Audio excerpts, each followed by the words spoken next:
The winter wind cut through Tom McKinnon like a knife as he rode his horse across the frozen ground. It was December 1897, and the New Mexico Territory was having one of its coldest winters in years. Tom pulled his coat tighter around his shoulders and squinted through the swirling snow. He had been riding for 3 hours now, following a trail that led to an old abandoned homestead near Rattlesnake Canyon. His ranch hands had come to him that morning with strange stories. They said they heard crying sounds coming from the old Henderson place, a cabin that had been empty for over 2 years. Tom was a practical man. At 45 years old, he had seen enough of life to know that most strange sounds had simple explanations. Probably just the wind, he thought. Or maybe wild animals had made their home in the old cabin. But something nagged at him. The way his men described it, the sounds were too human, too desperate to ignore. As he approached the crumbling cabin, Tom's horse became nervous. The animal snorted and stepped sideways, not wanting to go closer. Tom patted the horse's neck gently. "Easy, boy. Let's see what's got you spooked." The cabin looked exactly as he remembered it. Broken windows, a roof with missing shingles, and a door that hung crooked on its hinges. The Henderson family had tried to make a go of farming here, but the land was too harsh. They packed up and left one day, heading back east to find better opportunities. Tom dismounted and tied his horse to an old fence post. The crying sound came again, but this time he could tell it wasn't coming from inside the main cabin. It was coming from somewhere behind it. He walked around the building, his boots crunching in the snow. Behind the cabin, someone had built a crude shelter using old boards and pieces of canvas. It looked like it had been put together quickly, without much care for how it looked. What mattered was that it blocked the wind. The crying was definitely coming from inside this makeshift shelter. Tom approached slowly. "Hello?" he called out. "Is someone in there?" The crying stopped suddenly. Then he heard a weak voice, barely more than a whisper. "Help, please." Tom pushed aside the canvas flap that served as a door and stepped inside. The smell hit him first. The metallic scent of blood mixed with something else he couldn't quite place. As his eyes adjusted to the dim light, he saw her. A young woman lay on a pile of old blankets. She looked to be in her 20s, with long dark hair that was matted with sweat. Her face was pale, almost white, and her breathing came in short, painful gasps. Even in the poor light, Tom could see that she was very sick. But it was what lay beside her that made Tom's heart skip a beat. A tiny baby, wrapped in a torn piece of cloth, lay next to the woman. The child couldn't have been more than a day or two old, and around the baby's neck, tied with a piece of rough twine, was a wooden sign. Someone had carved words into it with a knife. The words made Tom's blood run cold. "Devil's spawn, cursed child." The woman's eyes opened when she heard Tom step closer. They were dark brown, filled with pain and something else. Fear, maybe, or desperation. "Please," she whispered again. Her voice was so quiet that Tom had to lean down to hear her. Don't let them hurt her." "Who?"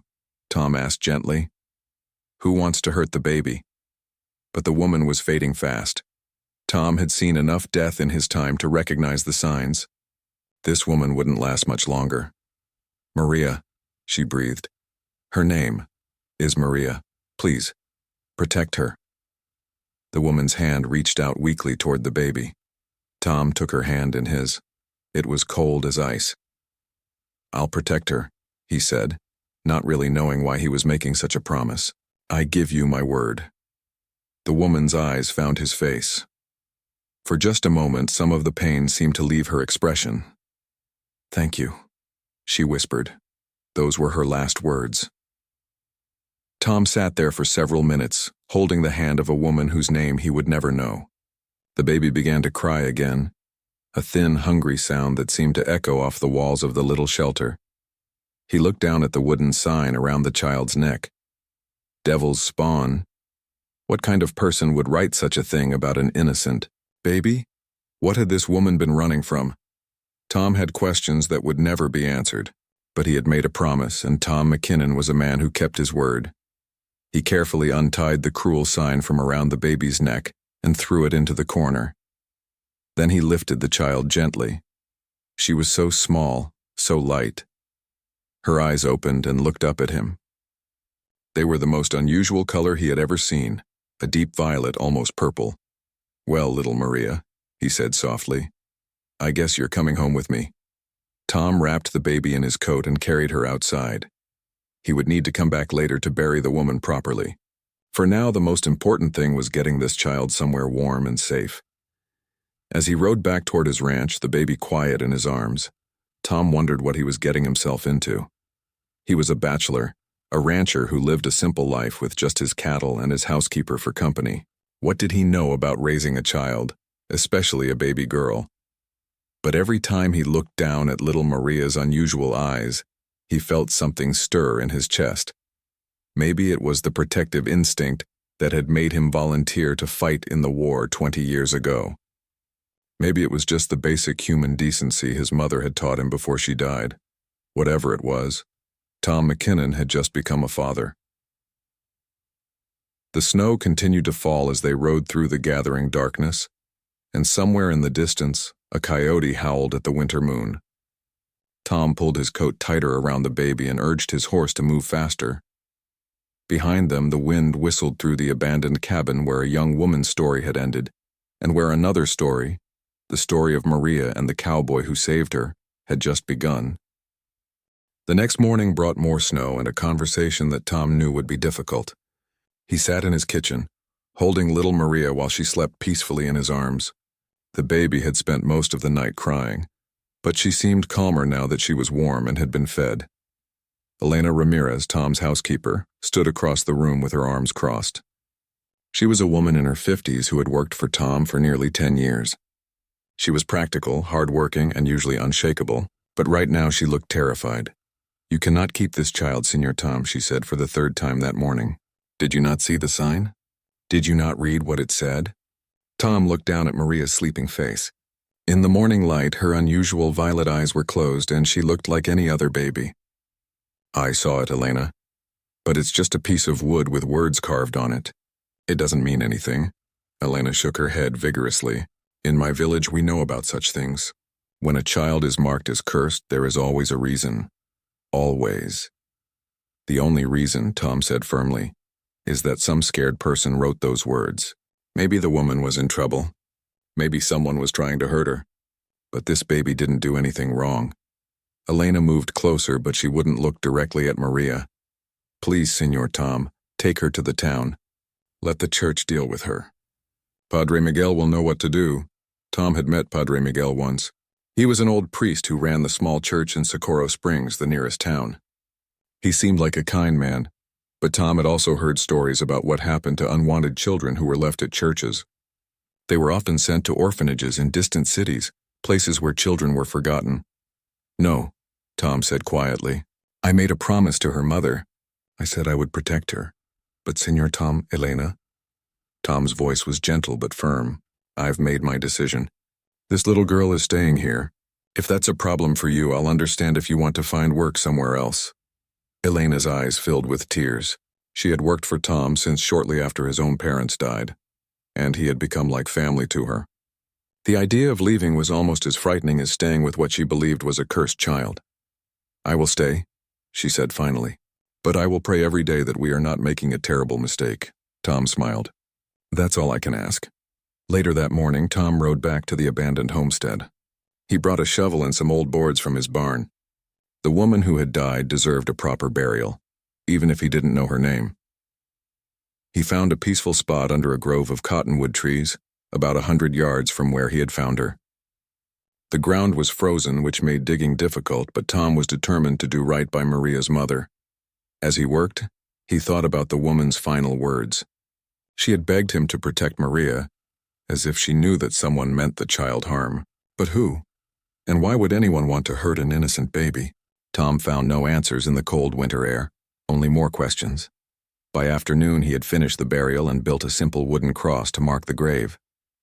He stood there for a moment, hat in his hands, and said a prayer for a woman whose name he would never know.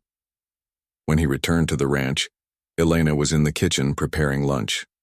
She had set up a makeshift crib using an old wooden crate lined with soft blankets. Maria was awake, looking around with those remarkable violet eyes. "She has been very quiet," Elena reported. "Very well behaved." "Maybe that is a good sign." Tom picked up the baby and held her close. "Of course it's a good sign. She's just a baby, Elena. A perfectly normal baby." But even as he said it, Tom noticed something unusual. When he held Maria, she seemed to calm down completely.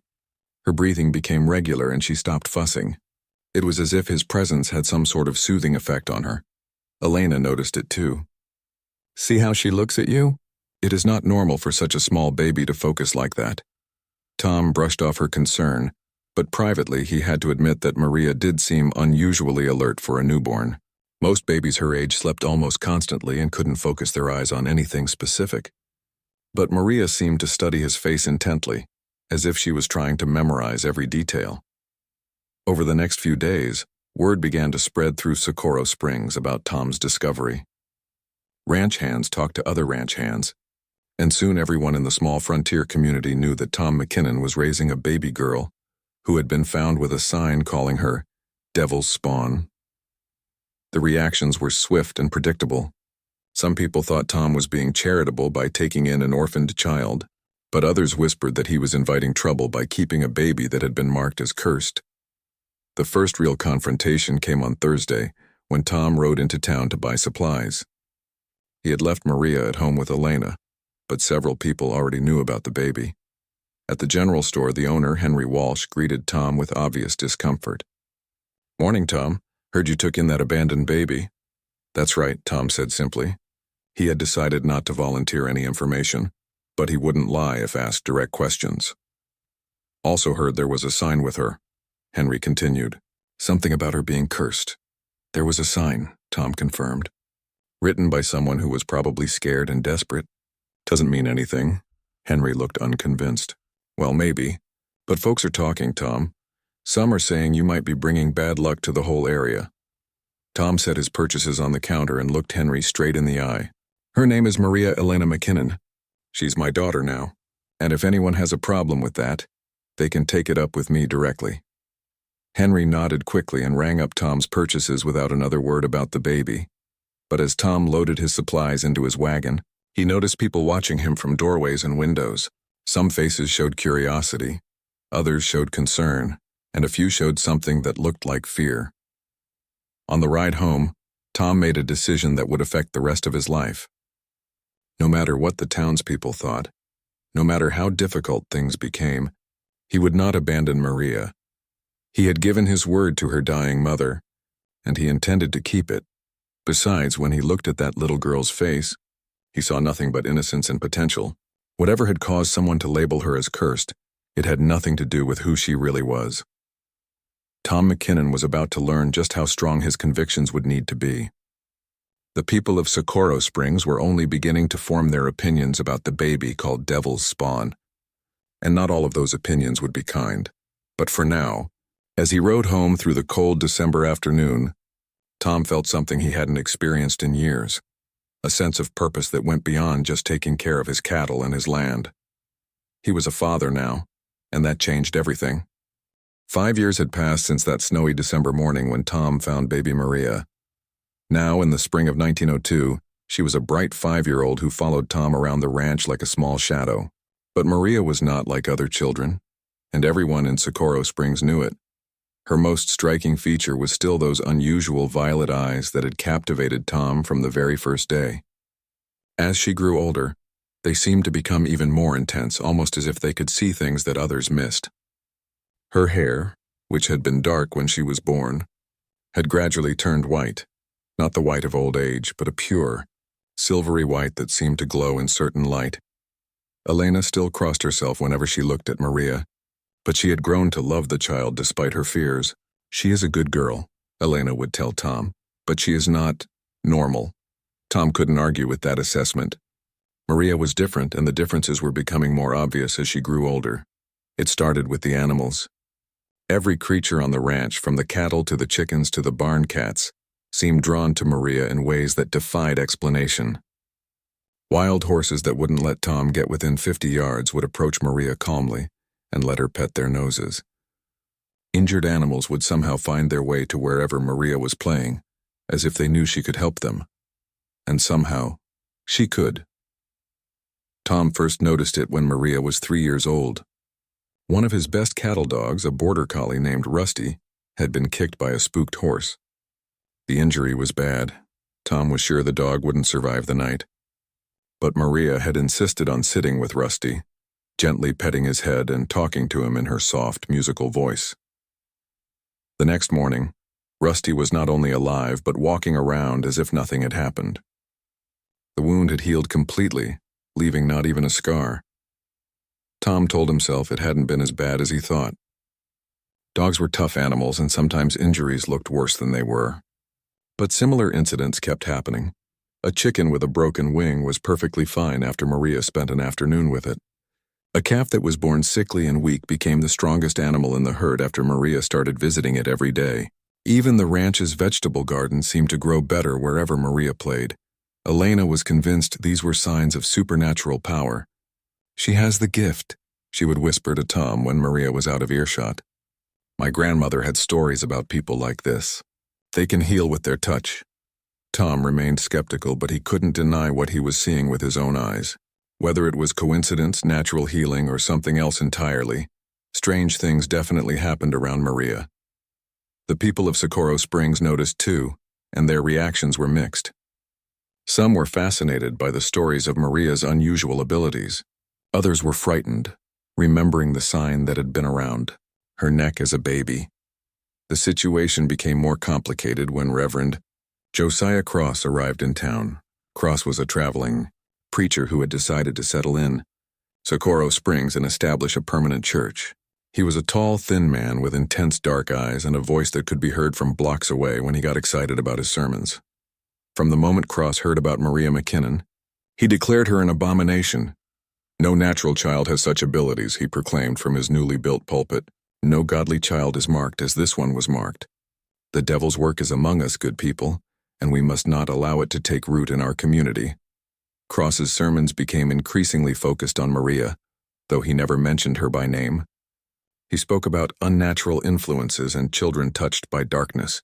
He warned his growing congregation about the dangers of allowing such influences to remain unchallenged. Some people in town began to avoid Tom when he came to buy supplies. Others would cross the street rather than walk past him. Children who had once waved friendly greetings now whispered and pointed when they saw him. But the worst part was how it affected Maria herself. The little girl was naturally curious and friendly. She wanted to play with other children and make friends just like any normal 5-year-old. But the other children in Socorro Springs were kept away from her by frightened parents. When Maria asked Tom why she couldn't go to the one-room schoolhouse like other children her age, he struggled to find an answer that wouldn't hurt her feelings. "People sometimes fear what they don't understand. Little one," he told her one evening as they sat on the ranch's front porch watching the sunset. "You're special, and that scares some folks." "But I don't want to be special," Maria said in her small, clear voice. "I want to be normal. I want to have friends." Tom's heart broke a little every time she said things like that. This innocent child was being punished for circumstances completely beyond her control. "You are perfect exactly as you are," he told her firmly. "Don't let anyone make you think otherwise." But privately, Tom was beginning to worry. Maria was only 5 years old, but she was already learning that the world could be a cruel and unwelcoming place for those who were different. How much worse would it get as she grew older? The situation reached a crisis point one spring morning when Tom took Maria to town with him. He usually left her at home with Elena, but the housekeeper was sick with a fever, and he couldn't leave Maria alone at the ranch. At the general store, Maria stayed close to Tom's side while he gathered supplies. She was well behaved as always, speaking quietly and not touching anything she wasn't supposed to touch. But when they came outside, a group of children from the town were waiting. There were 6 or 7 of them, ranging in age from about Maria's age up to maybe 10 years old. They had clearly been waiting for this opportunity. "Devil girl," one of them called out. "Why don't you go back where you came from?" Maria moved closer to Tom, confused and frightened. She had never been confronted by hostile children before. "Yeah," said another child, a boy who looked to be about 8. "My pa says you're cursed. Says bad things happen wherever you go." Tom was about to intervene when one of the older children picked up a stone from the street. "Let's see if the devil girl bleeds like normal people," the boy said with a cruel grin. The stone hit Maria in the shoulder, causing her to cry out in pain and surprise. That was when Tom's patience ran out completely. "That's enough," he roared, stepping protectively in front of Maria. His voice was loud enough that people came out of nearby buildings to see what was happening. The children scattered quickly when they saw Tom's angry face. But the damage was done. Maria was crying, more from emotional hurt than physical pain, and everyone in the street was staring at them. Tom picked up Maria and carried her to his wagon. As he drove them home, she cried quietly against his chest. "Why do they hate me, Papa Tom?" she asked through her tears. Tom's throat tightened. Maria had started calling him Papa Tom about a year ago, and it never failed to fill him with fierce protective love. "They don't hate you, sweetheart," he said gently. "They're just scared because they don't understand you. But that's their problem, not yours." That night, after Maria had gone to bed, Tom sat on his porch and made some difficult decisions. He couldn't change the way people in Socorro Springs felt about his daughter, but he could control how much she was exposed to their ignorance and cruelty. From now on, Maria would stay at the ranch when he went to town. He would do whatever it took to protect her from a world that seemed determined to see her as something evil, rather than the sweet, caring child she actually was. Elena, feeling better after her day of rest, found Tom still sitting on the porch near midnight. "She is getting older," Elena said quietly, settling into the chair next to him. "Soon she will have more questions that will be harder to answer." Tom nodded. "I know, but we'll figure it out. One day at a time. And if the townspeople cause more trouble?" Tom was quiet for a long moment, looking up at the stars. "Then we'll deal with that too." "But I'm not giving up on her, Elena. I'll never give up on her." Elena patted his hand gently. "I know you will not, Senor Tom. That little girl is lucky to have you."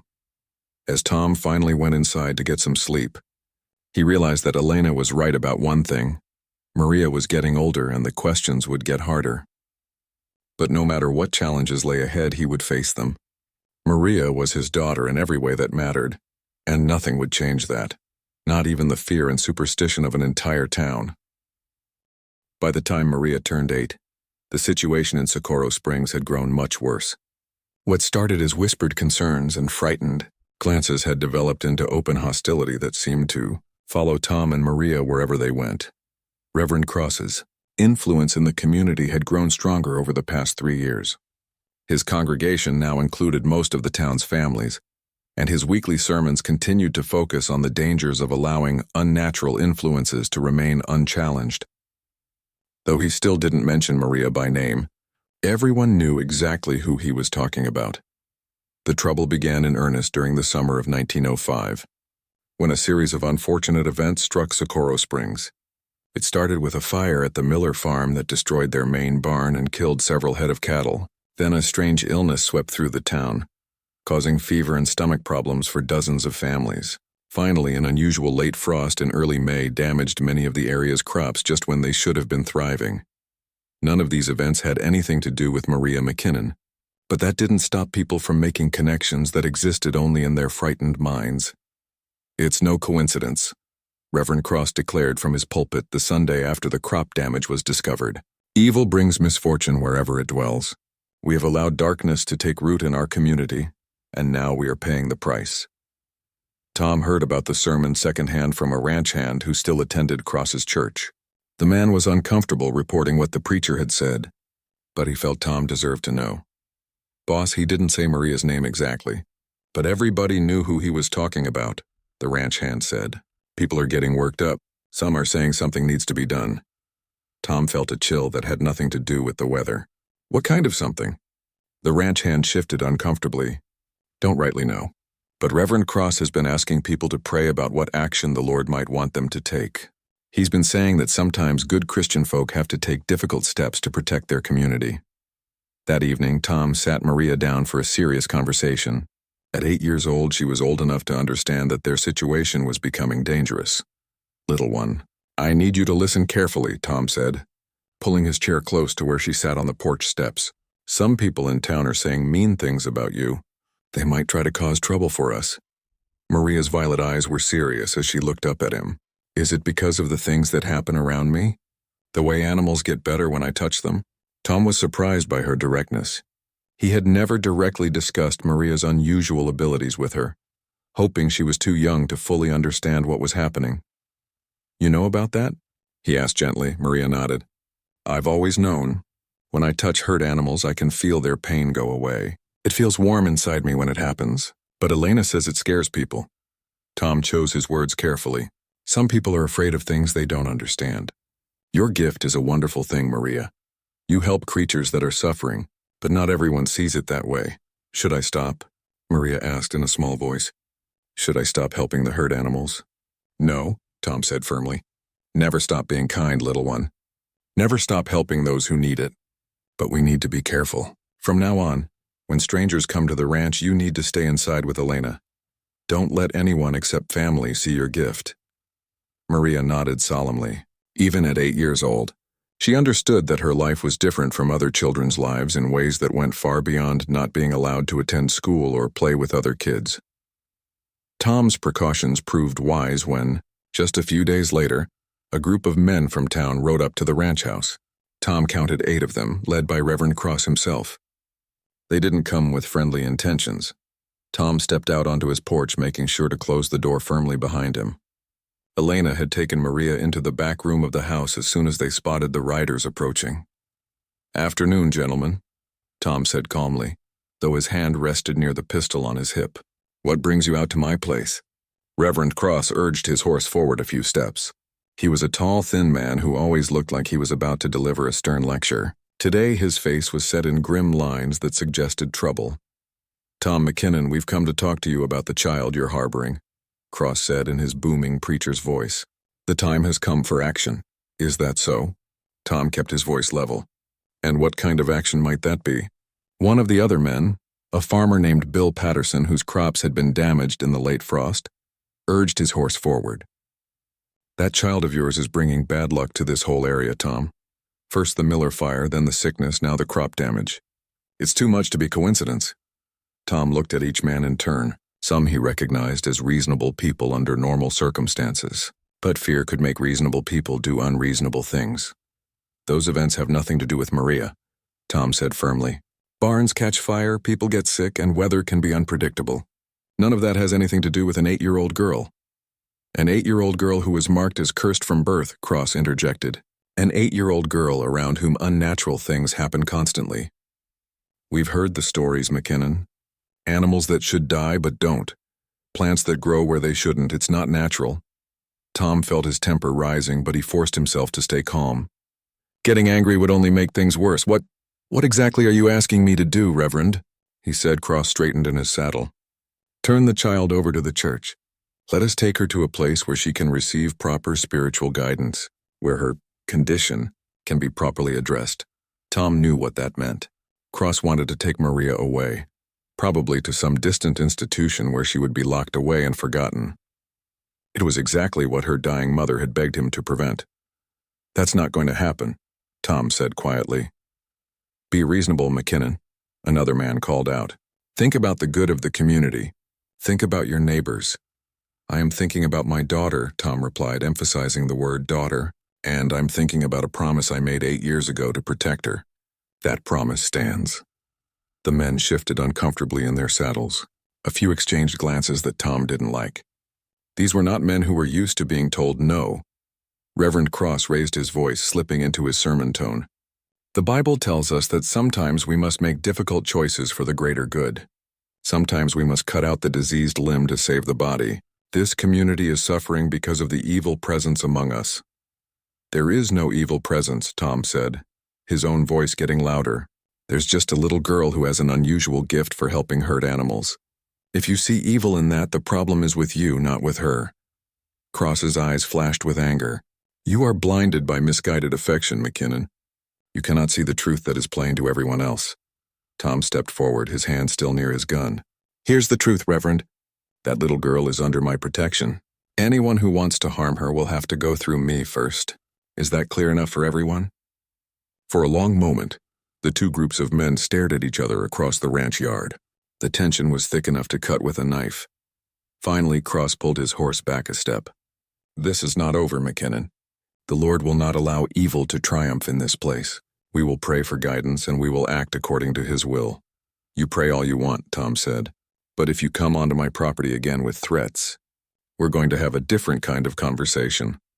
The men turned their horses and rode away, but Tom noticed that several of them looked back over their shoulders as they left. They were not satisfied with his response, and he suspected they would be back. That night, Tom sat up late cleaning his rifle and checking his ammunition. He had hoped it would never come to this, but it was clear that some people in Socorro Springs were becoming dangerous in their fear and superstition. Elena found him still awake near dawn, sitting by the window with his rifle across his knees. "They will come back," she said softly. "Maybe," Tom replied. "If they do, I'll be ready." Elena was quiet for a moment, then asked, "What about Maria?" "What will we tell her?" Tom looked toward the bedroom where Maria was sleeping peacefully, unaware of the storm brewing around her. "We'll tell her the truth, that some people are afraid, but that we'll never let anyone hurt her. And if they bring more men next time," Tom's jaw tightened, "then we'll deal with that when it happens. But I'm not giving up my daughter Elena, not to Reverend Cross, not to anyone." Elena nodded and patted his shoulder gently. "I know you will not, Senor Tom, but I am afraid of what may come." Tom was afraid too, but he would never admit it out loud. Maria was depending on him to keep her safe, and he would do whatever it took to honor that responsibility, even if it meant standing alone against an entire town. On Maria's 10th birthday, everything changed. Tom had planned a quiet celebration at the ranch, just him, Maria, and Elena sharing a cake that Elena had secretly been working on for days. They couldn't go to town for supplies without causing trouble, so they made do with what they had. Maria seemed older than her 10 years as she blew out the candles Elena had managed to find in the back of a storage closet. The years of isolation and hostility from the townspeople had matured her in ways that saddened Tom's heart. She should have been a carefree child, playing with friends and going to school like other kids her age. Instead, she spent her days helping Tom with ranch work and reading the few books they owned over and over again. "Make a wish, little one," Tom said as Maria leaned over her cake. She closed her eyes tight and blew out all 10 candles in one breath. When Tom asked what she wished for, she smiled sadly and said, "I wish to understand why I'm different, why people are afraid of me." Tom's heart ached for her, but before he could respond, they heard the sound of a horse approaching the ranch. Elena immediately became tense. Unexpected visitors were never good news these days. But when Tom looked out the window, he saw something unusual.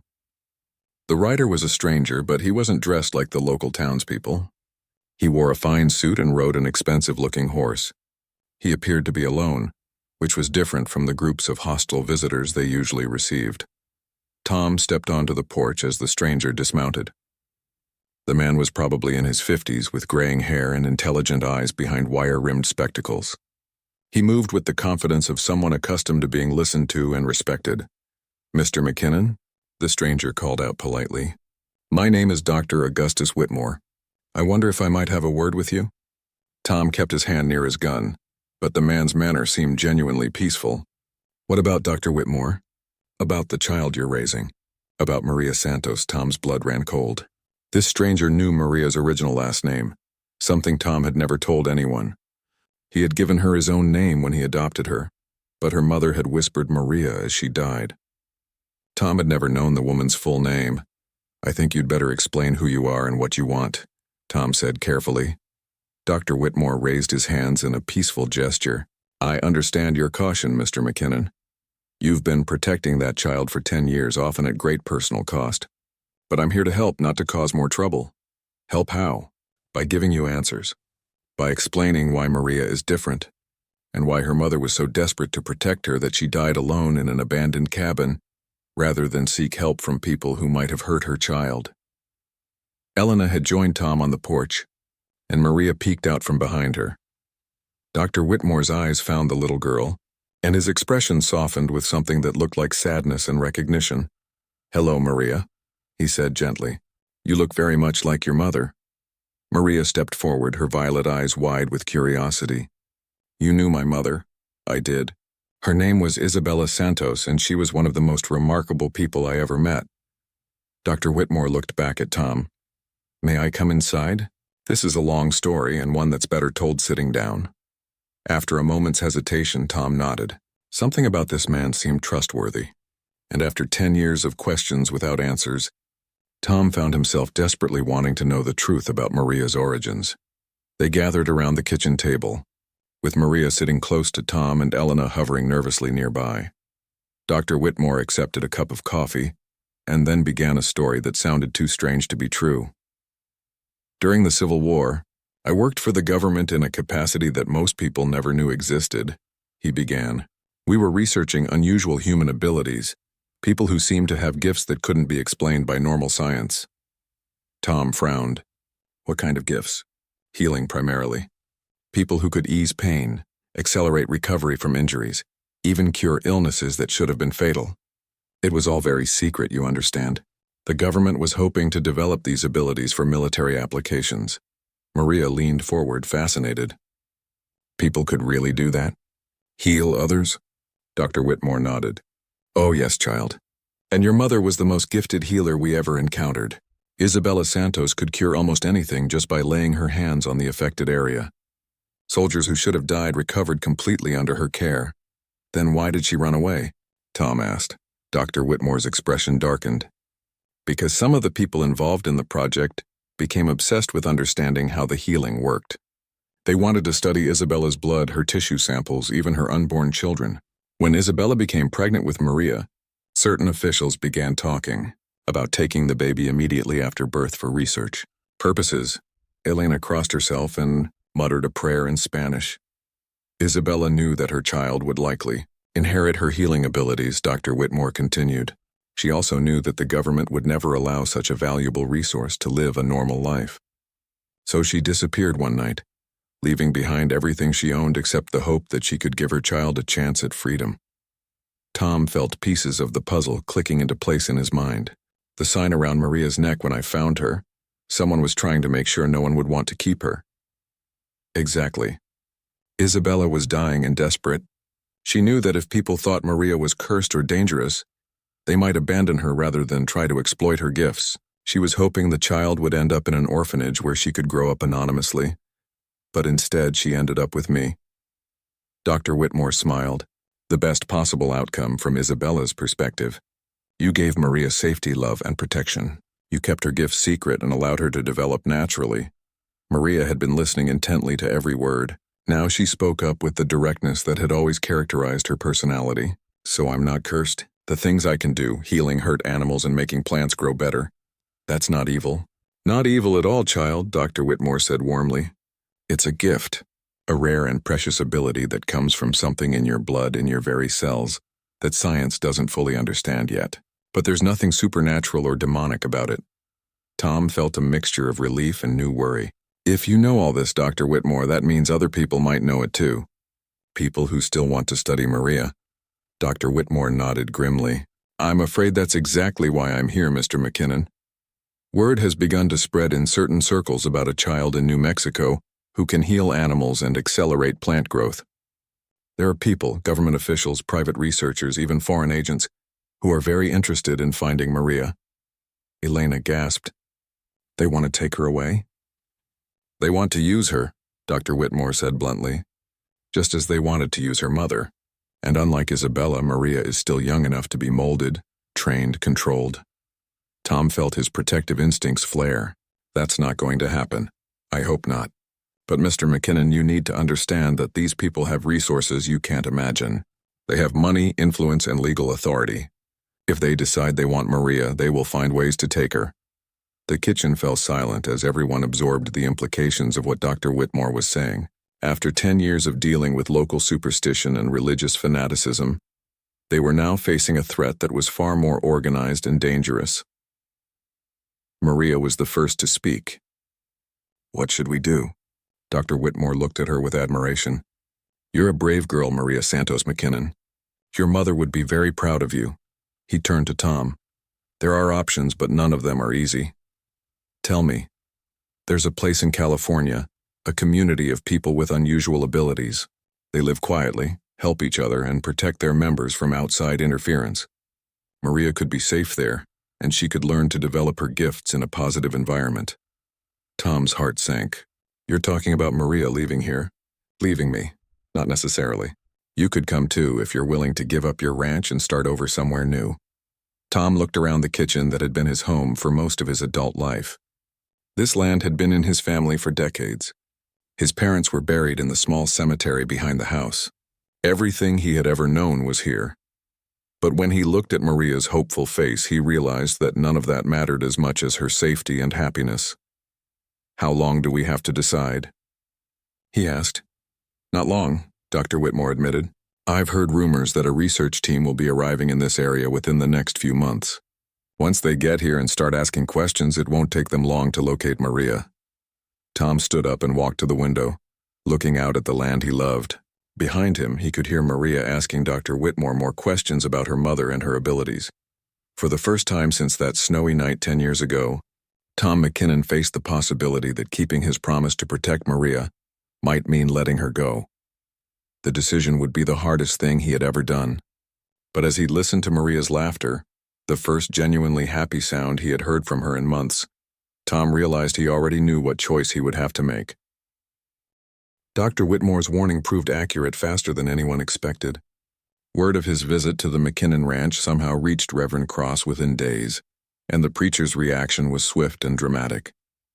That Sunday, Cross delivered his most fiery sermon yet. He claimed that agents of darkness were now actively protecting the evil in their midst, and that good Christian people could no longer wait for divine intervention. Sometimes, he declared, God expected his faithful servants to take direct action. Tom heard about the sermon from his last remaining friend in town, the old doctor who had quietly supported Tom's decision to raise Maria. Dr. Peterson rode out to the ranch on Monday morning with a grave expression and urgent news. Tom, you need to get that child out of here, Peterson said without preamble. Cross has the whole town worked up into a frenzy. He's convinced them that some government conspiracy is trying to protect Maria, and that proves she's as dangerous as he's always said. Tom felt his stomach drop. How many people believe him? More than half the town, I'd guess. Maybe more. People are scared, Tom. The crops are still struggling from that late frost, and now 3 more families have come down with some kind of fever. Cross is telling them it's all connected to Maria still being here. That's ridiculous. Crop damage and seasonal illness have nothing to do with a 10-year-old girl. Dr. Peterson shook his head sadly. You know that, and I know that. But scared people don't think rationally. They want someone to blame, and Cross has given them a target. That evening, as Tom was finishing the evening chores, Elena came running from the house with panic in her eyes. Senor Tom, come quickly! There are men coming, many men. Tom dropped the bucket he was carrying and ran toward the house. In the distance, he could see torches moving through the darkness like angry fireflies. As the group got closer, he could make out individual figures. Dozens of them, maybe as many as 50 people from Socorro Springs. Elena, take Maria to the back room and stay with her, Tom commanded. No matter what happens, don't let her come out. Elena nodded and hurried inside. Tom went to his gun cabinet and took out his rifle, checking to make sure it was loaded. His hands were steady, but his heart was pounding. He had faced down angry men before, but never this many at once. The crowd stopped about 30 yards from the house, forming a rough semicircle in Tom's front yard. Reverend Cross stepped forward holding a torch high above his head. In the flickering light, his thin face looked like something from a nightmare. Tom McKinnon, Cross called out in his booming preacher's voice. The time for patience has ended. Turn over the cursed child and there will be no more trouble. Tom stepped onto his porch, rifle in his hands but not yet pointed at anyone. Get off my property, Cross, all of you. We are here in the name of righteousness, Cross replied. This community has suffered long enough under the shadow of evil. Tonight that suffering ends. Tom could see faces he recognized in the crowd. Farmers, shopkeepers, even some of the women from town. These were people he had known for years, people he had considered neighbors, if not friends. Fear and religious fanaticism had turned them into something ugly. Maria is just a child, Tom said loudly, addressing the entire crowd. She's never hurt anyone. She's never done anything but help injured animals and be kind to everyone she meets. Lies, shouted someone from the back of the crowd. We know what she can do. We know she's not natural. She heals things, Tom replied. If that's evil, then every doctor and veterinarian in the world is evil too. Cross raised his torch higher. Do not listen to his poisoned words. The devil is clever, and he uses those closest to evil to spread confusion and doubt. The crowd began to press forward, and Tom raised his rifle. That's far enough. I'm warning you, stay back. One man cannot stand against the righteous will of an entire community, Cross declared. Surrender the child, McKinnon, and we will show mercy. Mercy? Tom's voice was filled with contempt. What mercy did you show when she was 5 years old and your followers threw stones at her? What mercy have you shown during all these years when you've terrorized an innocent child? Before Cross could answer, there was a commotion at the back of the crowd. Tom heard Elena scream from inside the house, and his blood ran cold. Papa Tom, Maria's voice called out. They're coming in the back. Tom realized with horror that the crowd in front of him was just a distraction. While Cross kept him talking, other men had circled around to the back of the house. He spun toward the front door, but Cross's voice stopped him. One more step, McKinnon, and my men will set fire to your house with all of you inside. Tom looked back and saw that several people in the crowd now held torches near bundles of dry brush they had brought with them. They were prepared to burn down his home if necessary. The front door opened behind him, and Tom's heart nearly stopped. Two men he didn't recognize were dragging Elena out onto the porch. She was struggling against them, but they were too strong for her. Behind them came Maria. She walked calmly, without any sign of the fear that Tom would have expected from a child in such a terrifying situation. Her violet eyes seemed to glow in the torchlight as she looked out at the crowd of hostile faces. Let them go, she said in her clear, young voice. I'll come with you if you promise not to hurt Papa Tom and Elena. No, Tom shouted. Maria, get back inside. But one of the men holding Elena pressed a knife to the housekeeper's throat. Drop the rifle, McKinnon, or the old woman dies. Tom's hands shook with rage and helplessness. These people were willing to threaten an innocent woman and terrorize a child in the name of their twisted version of righteousness. Slowly, he set his rifle down on the porch. Cross stepped forward with a look of triumph on his face. At last, reason prevails. The child will come with us, and he never finished the sentence. As Tom watched in amazement, Maria stepped toward the man who was threatening Elena. Let her go, she said quietly. You're hurting her, the man laughed cruelly. And what are you going to do about it, little devil girl? Maria reached out and touched the man's arm. What happened next was unlike anything Tom had ever seen Maria do before. The man screamed and jerked backward, releasing Elena instantly. He stared at his arm in shock and terror. The sleeve of his shirt had turned completely white, as if all the color had been drained out of it. But that wasn't the most shocking part. Tom's rifle wound, a bullet graze from a hunting accident the previous week that had been healing slowly and painfully, suddenly stopped hurting. When he looked down at his arm, the bandage Elena had wrapped around it that morning was pristine white, and underneath, he could feel that the wound was completely healed. The crowd had gone completely silent. Staring at Maria with a mixture of fear and awe, Cross was the first to recover from the shock. Witchcraft, he screamed. You see? You all see what she is capable of. But Tom noticed that several people in the crowd were backing away. Whatever they had expected to see tonight, this display of Maria's abilities had shaken them more than Cross's sermons ever had. Maria looked directly at Reverend Cross, and when she spoke, her voice carried a strange authority that seemed impossible from such a young girl. I am not a devil, she said clearly. I am not cursed. I help those who are hurt because that's what love does. If you can't see the difference between love and evil, then the darkness you're worried about is already inside your own heart. Cross raised his torch as if he intended to strike her, but Maria simply stood there calmly, unafraid. That's when Tom understood something important. Maria wasn't just healing people anymore. She was healing the fear that had poisoned this entire community. The crowd was beginning to see her not as a monster, but as exactly what she had always been, a child with an extraordinary gift for helping others. One by one, people began to lower their torches. A few even stepped backward, suddenly ashamed of what they had been part of. Cross looked around wildly, realizing that he was losing control of the situation. Don't be fooled, he shouted desperately. This is exactly what the devil would do, appear as an angel of light to deceive the faithful. But his words no longer carried the same power. People had seen Maria's gift with their own eyes. and they had seen her use it to heal rather than harm.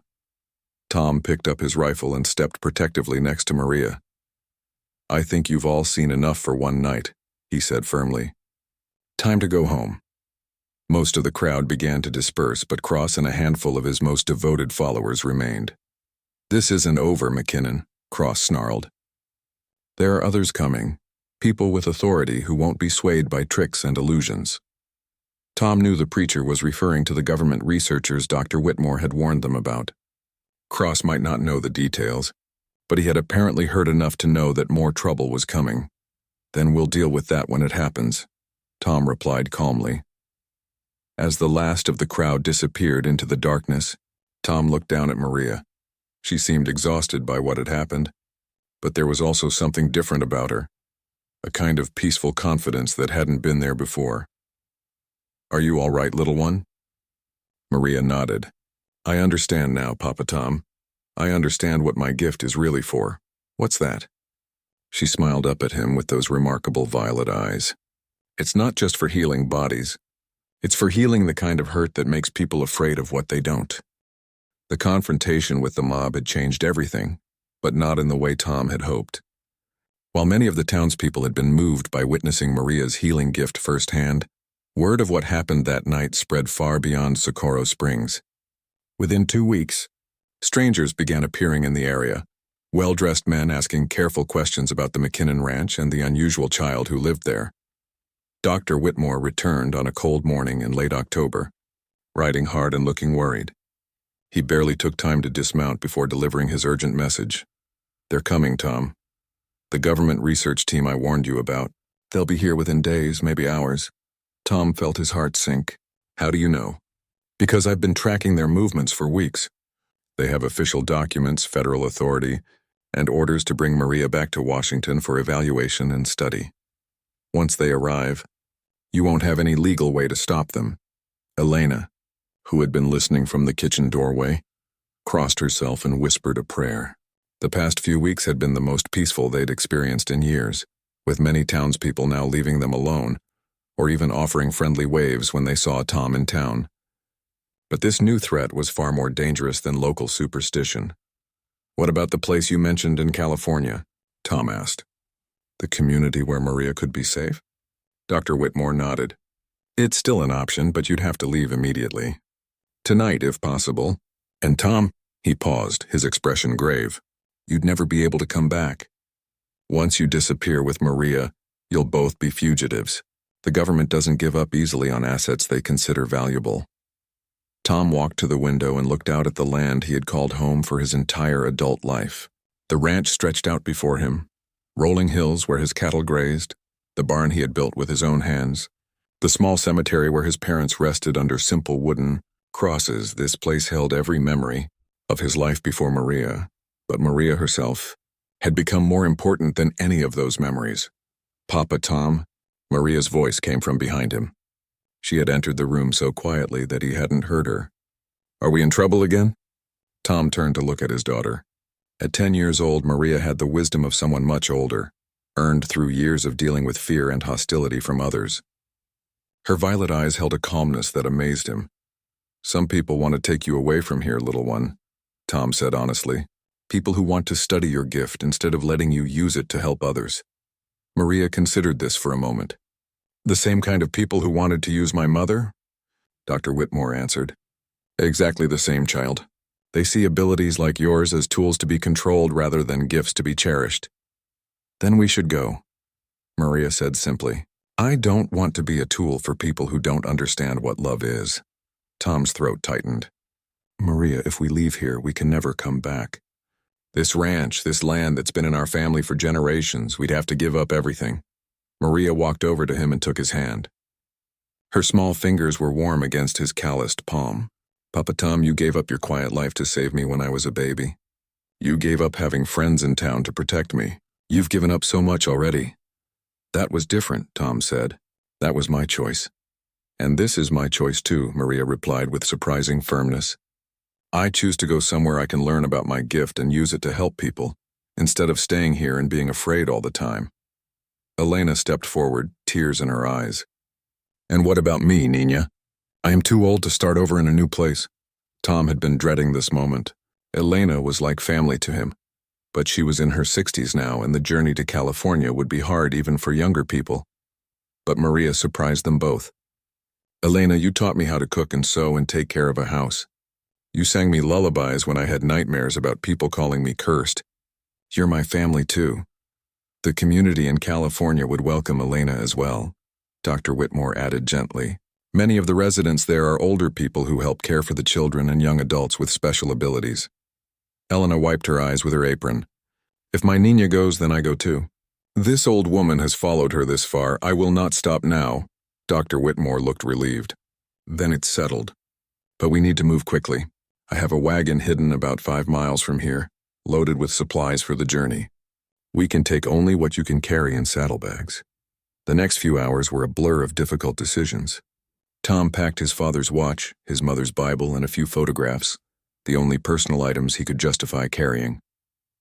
Elena gathered her most essential cooking supplies and the medical herbs she had been teaching Maria to use. Maria herself packed very little, just a few books, a wooden horse Tom had carved for her years ago, and the blanket Elena had wrapped her in as a baby. As the sun began to set, Tom made one last trip to the small cemetery behind the house. He knelt beside his parents' graves and spoke to them quietly. I have to go, Ma. Pa, I have to protect her. I hope you understand. The wind rustled through the cottonwood trees, and Tom chose to take that as a sign of approval. When he returned to the house, Dr. Whitmore was waiting with urgent news. There are lights moving on the main road from town. Multiple riders moving fast. We need to leave now. Tom took one last look around the kitchen where he had eaten thousands of meals, where he had first fed baby Maria from a bottle, where Elena had bandaged countless small injuries over the years. Then he picked up his saddlebags and headed for the door. They rode hard through the darkness, following trails that Tom knew by heart. Dr. Whitmore led them to a hidden canyon where a covered wagon waited, pulled by 2 strong horses. A middle-aged woman sat on the driver's seat, someone Dr. Whitmore introduced only as Catherine, a friend who will help us reach safety. As they transferred their belongings to the wagon, they could see torches moving around Tom's ranch house in the distance. The government men had arrived just as Dr. Whitmore had predicted. Will they follow us? Elena asked nervously. Catherine spoke for the first time, her voice confident and reassuring. They'll try, but we know these mountains better than they do. By the time they figure out which direction we went, we'll be too far ahead to catch. As the wagon began to move, Maria pressed against Tom's side and looked back toward the ranch. Are you sad to leave, Papa Tom?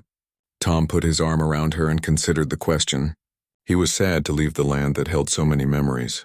But as he looked down at Maria's trusting face, he realized that home wasn't really about a place. It was about the people you loved, and who loved you back.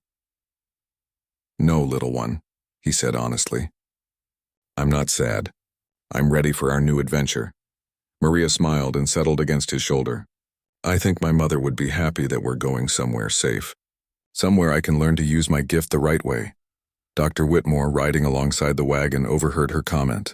Your mother would be very proud of you, Maria, and of your father too.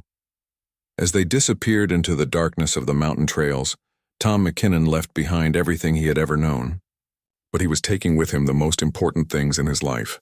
His daughter, his loyal friend Elena, and the promise he had made 10 years ago to protect a baby who had been labeled as cursed. Behind them, the lights at the ranch grew smaller and smaller until they finally disappeared entirely. Ahead of them lay a journey into the unknown, toward a new life in a place where Maria's extraordinary gift would be seen as a blessing rather than a curse. Tom had made his choice, and despite everything he was leaving behind, he knew it was the right one. Some promises were worth any sacrifice, and some kinds of love were strong enough to overcome any obstacle. The stars overhead seemed brighter than usual as they traveled through the night, and Tom chose to take that as a good sign. After 10 years of fighting to protect Maria from a world that feared her gift, they were finally heading toward a place where she could be free to become everything she was meant to be. The hardest part of their journey was behind them. The best part was still ahead. 20 years had passed since that desperate midnight flight from New Mexico, and the morning sun streaming through the windows of the small clinic in Northern California painted everything in golden light. Dr. Maria Elena Santos McKinnon stood at the window, watching her patients arrive for their appointments. Some walked slowly, still recovering from injuries.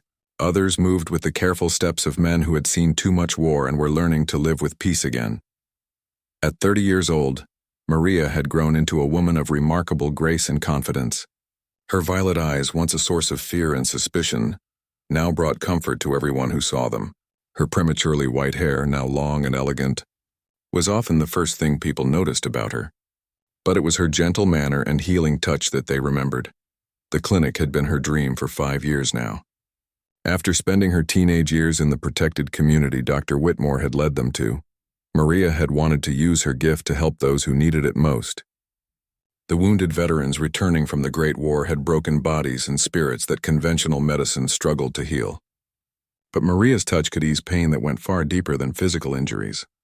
Dr. Santos McKinnon, her assistant, a young man named Peter who had lost his leg in France, knocked gently on her office door. "Your first patient is here. It's Lieutenant Colonel James Mitchell, the one with the shrapnel injuries." Maria nodded and smoothed her white coat. She had insisted on getting proper medical training to go along with her natural healing abilities. The combination of scientific knowledge and her innate gift made her more effective than either approach alone could have been. Colonel Mitchell was a man in his 40s who had been recommended to her clinic by 3 other patients. His injuries from an exploded shell had left him with constant pain that no amount of morphine could completely eliminate. Worse, the trauma of watching his men die had left him with nightmares that made sleep almost impossible. "Colonel, please have a seat," Maria said warmly as he entered her treatment room. "Tell me about your pain today." Mitchell was a proud man who clearly found it difficult to show weakness, but desperation had brought him to seek help from someone whose methods he didn't entirely understand. "It's the same as always, doctor, like fire burning in my back and legs.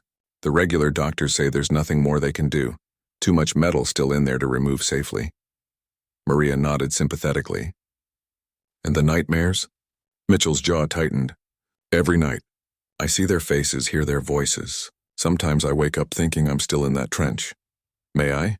Maria asked, gesturing toward his back. Mitchell nodded and removed his shirt. The scars were extensive, crisscrossing his back and shoulders like a roadmap of pain.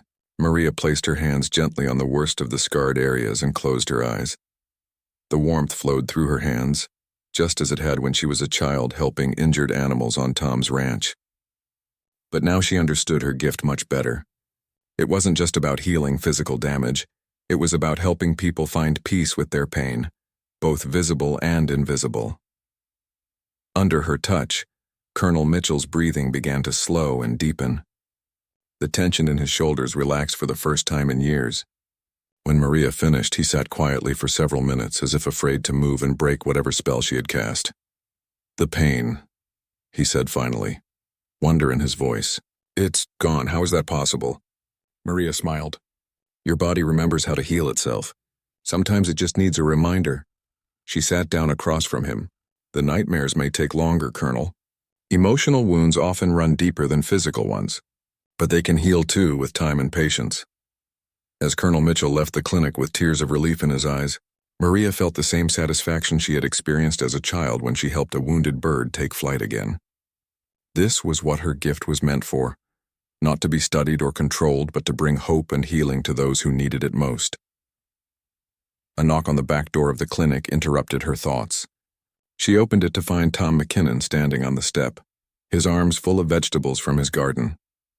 At 73, Tom moved more slowly than he once had, but his eyes were still bright with the same protective love he had shown her as a frightened baby. "Thought your patients might enjoy some fresh tomatoes and corn," Tom said, kissing her cheek as he entered. "Elena's been cooking all morning, convinced that half your patients are too thin." Maria laughed. Elena, now in her 80s, had appointed herself the unofficial grandmother to every patient who came to the clinic. Despite her age, she still insisted on preparing meals for anyone who looked like they needed extra care. "How is she today?" Maria asked, helping Tom unload the vegetables. "Slower than she wants to be, but her mind is as sharp as ever. She's teaching that young veteran Timothy how to make her special healing soup. Claims it will help his stomach problems better than any medicine." Tom paused in his unpacking and looked at Maria with pride. "You know, little one, I think your mother would be amazed to see what you've become." Maria touched the small locket she wore around her neck, a gift Tom had given her on her 18th birthday, containing the only photograph he had been able to find of Isabella Santos. Dr. Whitmore had provided it years ago, along with more stories about her mother's courage and kindness. "I hope so, Papa Tom. I hope she would be proud that her gift is being used to heal instead of harm. She would be proud that you chose love over fear," Tom said firmly, "just like you've always done." That afternoon, as Maria was closing the clinic for the day, a young reporter from the San Francisco newspaper appeared at her door. He was probably in his 20s, eager and determined, with a notebook full of questions. "Dr. Santos McKinnon, my name is Robert Hayes. I'm writing a story about unusual medical practices, and several people have mentioned your clinic. They say you have an extraordinary success rate with cases that other doctors consider hopeless." Maria invited him in and offered him coffee, curious about what he had heard.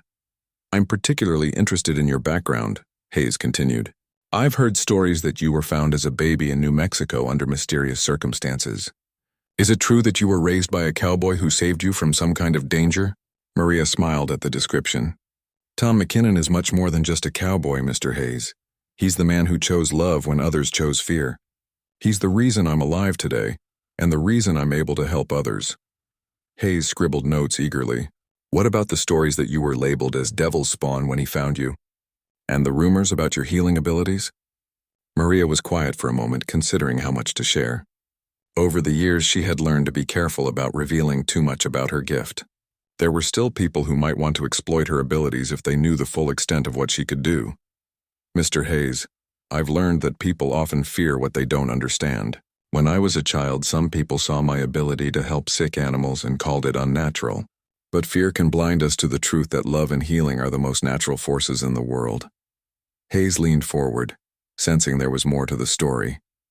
"But surely you must have some explanation for your unusual success with patients. Veterans who've been told by other doctors that they'll never recover are walking out of your clinic completely healed." Maria stood up and walked to the window, looking out at the small garden where Tom grew vegetables for Elena's healing soups. "Mr. Hayes, do you believe that some people are just naturally good at certain things? That a musician might have an ear for melody, or an artist might see colors differently than others?" "Of course. Then perhaps you can understand that some people have a natural ability to sense where others are hurting and to help that healing process along. It's not magic or witchcraft, it's simply a gift like any other." Hayes spent another hour asking questions, but Maria was careful to keep her answers general. When he asked about Tom specifically, however, her voice filled with warmth and pride. "Tom McKinnon is the most remarkable man I've ever known. He risked everything, his reputation, his friendships, his entire life, to protect a baby he had never seen before that night. He kept a promise to a dying woman he didn't even know. That kind of love changes everything it touches." As Hayes gathered his notes to leave, he asked one final question. "If you could say anything to people who might read this story, what would it be?" Maria thought about all the years of fear and hiding, all the people who had called her cursed or dangerous, and all the patients whose lives had been transformed by accepting love instead of living in fear. "I would tell them that the greatest miracles happen when we choose to see the light in what others call darkness, when we choose love over fear, compassion over judgment, hope over despair. The world has enough people spreading fear. What it needs are more people spreading healing." That evening, as Maria walked to the small farmhouse where she lived with Tom and Elena, she found them both sitting on the front porch watching the sunset. Elena was knitting as she always did in the evenings, while Tom whittled a small wooden toy for one of the children in their community. "How was your day, Nina?" Elena asked without looking up from her needles. "Good. Busy. Colonel Mitchell's pain is completely gone, and I think young Timothy's stomach is finally healing."